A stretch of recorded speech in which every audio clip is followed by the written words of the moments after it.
This is a Saturday Morning TVLog from Big D's Entertainment Rankings and Reviews. Welcome to another Saturday Morning TVLog, and this time around it's Princess Gwenevere and the Jewel Riders, brought to us by Bobot Entertainment and New Frontier Entertainment. Greetings, my fellow YouTubers. This is Doyle, the Big D, and this, of course, is Big D's Entertainment Rankings and Reviews. So, let's talk about the show that's known to us as Princess Gwenevere and the Jewel Riders. Now, outside of North America, it's known as Starla and the Jewel Riders. But anyway, the show is a fun-filled comic fantasy-themed animated series that was originally shown on the Amazin Adventures blog in 1995. Yes, the show recently turned 25 not so long ago. It only ran for a couple seasons, but did quite well, actually. It's based on the Hasbro toy line, and I gotta say, this is really good, actually. It follows the quest of a young princess of Avalon, Gwenevere, along with her fellow teenage jewel riders, Fallon and Tamara. I keep saying Tamara, but it's Tamara. Sorry about that. To find and secure the scattered enchanted jewels so they can use them to stop the evil sorceress Lady Kale, who happens to be, slight spoiler, Guinevere's aunt, from taking over the kingdom, and restore harmony and magic, and bring back home their banished mentor, Merlin. Now then, I will explain more about that in just a moment. The second season came along, and they received more powers to compete against Lady Kale and the mighty new enemy Morgana for more magical jewels. Now, the series is in many ways similar to the underrated 80s animated series The Adventures of the Galaxy Rangers, which I've never seen the show before, but I've heard of it though, as this was created by the same person who did that show, Robert Mandel, as well as some of its writers was involved, most notably Christopher Rowley.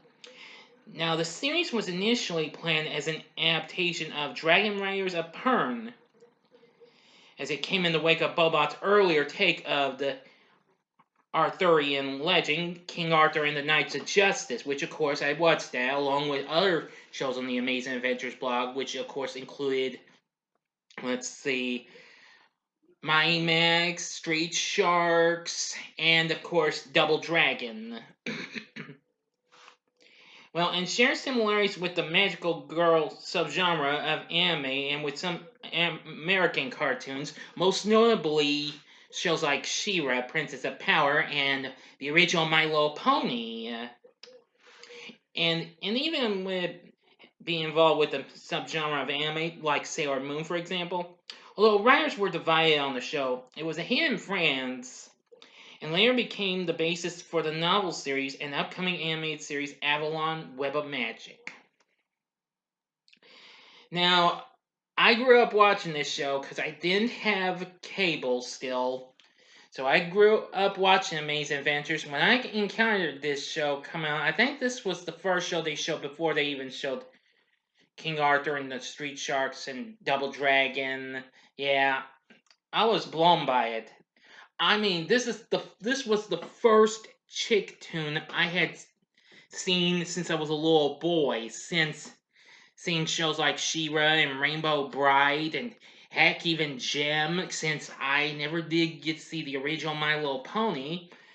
And even though I seen a tiny bit of Sailor Moon, but not a whole lot. Anyway, I really liked this show. It's very fun. Now, of course, let's see. Yeah.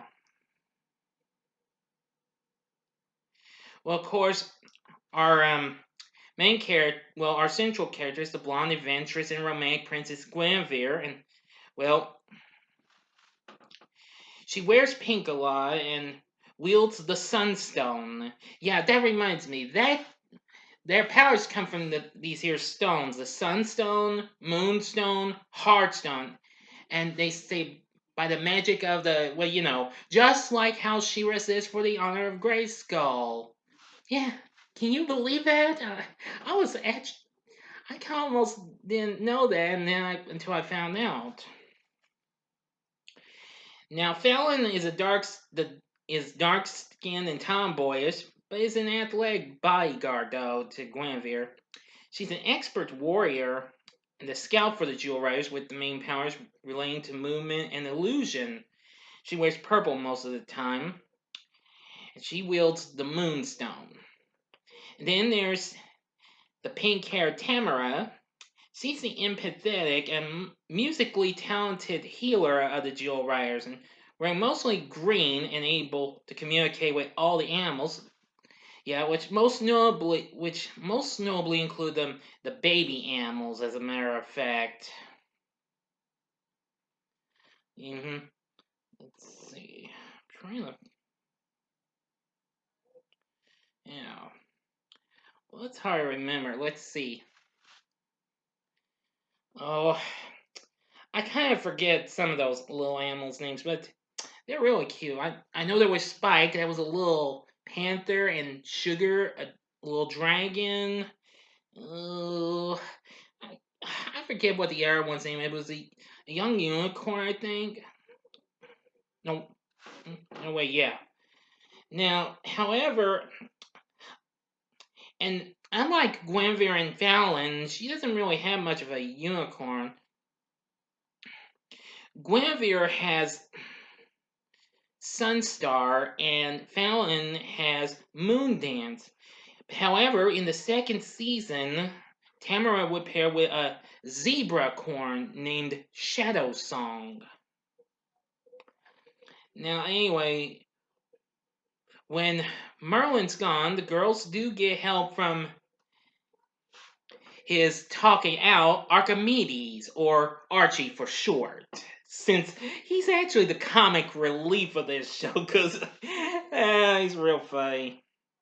And they're also assisted by the boys of a group called the Pack, which they ride wolves. There's Drake, who happens to be Gwen's boyfriend, along with his allies, Josh and Max. Let's see. There's also Gwen's parents, Queen Anya and King Jared. Yeah, they're really good and what have you. And those are all good characters. And I like the bad guys, including Lady Kale. And when Morgana was brought in, not to be confused with the Morgana we saw in the King Arthur and the Knights of Justice series. Oh yeah, and Lady Kale has animals. Grim, a big dragon, and her comically crazy dragon weasel-like characters, Rufus and Twig. Yeah. This show is just so much fun to watch. I have seen every episode. The show ran for 2 seasons, with 13 episodes produced and aired, as it came to 26 episodes overall. I think they were to do a 3rd season, but it never got off the ground, I believe. Even so, I think the show is just so much amazing. I especially love the theme song, which is real good too. And I like the first version of the intro. Well, even though it has shows off clips from the episode that's being shown, nevertheless, I really loved it. Anyway, nevertheless, the show proved to be a factually decent success and become the most watched chick tune during that time, surpassing Sailor Moon and Saban's Tanko and the Guardians of the Magic, which that happened to premiere the same year this show came out. But anyway, it just was so much fun. I've actually I've actually did say that I watched every episode, and that's right, you heard me correctly. I revisited all of them last year because there's actually a channel on YouTube that I think y'all might be interested in if you're interested in this series, the Jewel Riders Archive. Now, these 2 dudes here, I can't remember their names, so if you're watching, I apologize. I gotta say, they brought back some of the fun moments of Princess Gwenevere and the Jewel Riders. I was so happy to have seen this in very good quality. The theme song brought back the good memories. Wow, I was just so blown by it. But anyway, after the show ended, the show later got to continue to be rerun on, well, the later BKN, the Bubba Kids Network in syndication, after that was changed from Amazin Adventures. But the show has never been seen again, but it has been released on DVD. But unfortunately, I think with the Starla title, though, but I may be wrong. But I really would love for this show to come to DVD with the title we know it as in the US of A. So anyway, as a guy, I loved Princess Gwenevere and the Jewel Riders. This became the best chick tune I had seen in ages. And then after that, I wouldn't see much more until Winx Club came out in 2004. Yeah. Anyway, anyway, it has great stories and great characters. Give me just a second. And see, here's a picture of our title characters along with Merlin. This, of course, was what, well, the suits that the Jewel Riders wore in the second season. So now you see what they look like. Just thought I'd show you, just in case if you've never seen the show before. So anyway, I love the Princess Gwenevere and the Jewel Riders. It's a great show. It's one of my favorite 90s tunes. I also like the closing theme, Circle of Friends. You can actually hear that song on YouTube. You can also hear some of the other songs you hear in the series, which I think that's really cool because it has fun-filled songs in it, just like the original My Little Pony. Can you believe that? I was surprised, but they sound much more cooler and what have you. No offense to any of you old school My Little Pony fans. But anyway, I would definitely recommend you look into Princess Gwenevere and the Jewel Riders. You will not be disappointed. If you like She-Ra, or maybe Rainbow Bride, or the original My Little Pony, I think you'll love Princess Gwenevere and the Jewel Riders. Or even if you're a Winx Club fan, I'd still say give this show a shot if you've not seen it. If you haven't seen it yet, please visit the Jewel Riders archive. Just look them up. I probably won't give the link because I didn't get permission, what have you. I didn't ask for their permission to give the link, so I do apologize for that. But like I said, they're an easy channel to look up. Just look up the Jewel Riders archive, and you'll find episodes in no time. Just remember to look for Princess Gwenevere and the Jewel Riders. All right, enough said. So, what are your thoughts on Princess Gwenevere and the Jewel Riders? Please tell me in the comments section below. If you like this video, click the like button below, subscribe to my channel as well, and be a part of the Big D Nation. Join me next Saturday morning when I bring to you a Saturday Morning TVLog of the first of the 2 Disney animated series for Saturday mornings. I'm going to start with the most popular one, Disney's Adventures of the Gummy Bears, which I recently watched the whole series of that last month. So anyway, thank you very much for watching, and if you like, you can catch up with these other vids and what have you. In the upper left-hand corner is my Saturday Morning TV log of Richie Rich, which I did earlier this month, which has already done so well. Or if you want to catch what you might miss last week, or see it again if you like, go to the upper right-hand corner for last week's Saturday Morning TV log of the Fonz and the Happy Days gang. Or if you want more chick power, go to the bottom left-hand corner and see my TV log of She-Ra, Princess of Power. This needs some views and what have you. This hasn't gotten much views since I put this up last year. Anyway, or go to the bottom right-hand corner, click on the button, and subscribe. I'd love to have some of y'all check me out. If you like rankings and reviews on movies, TV, music, video games, etc., then I'm your guy. Thanks for watching. Until next time, I'm the Big D saying, see ya.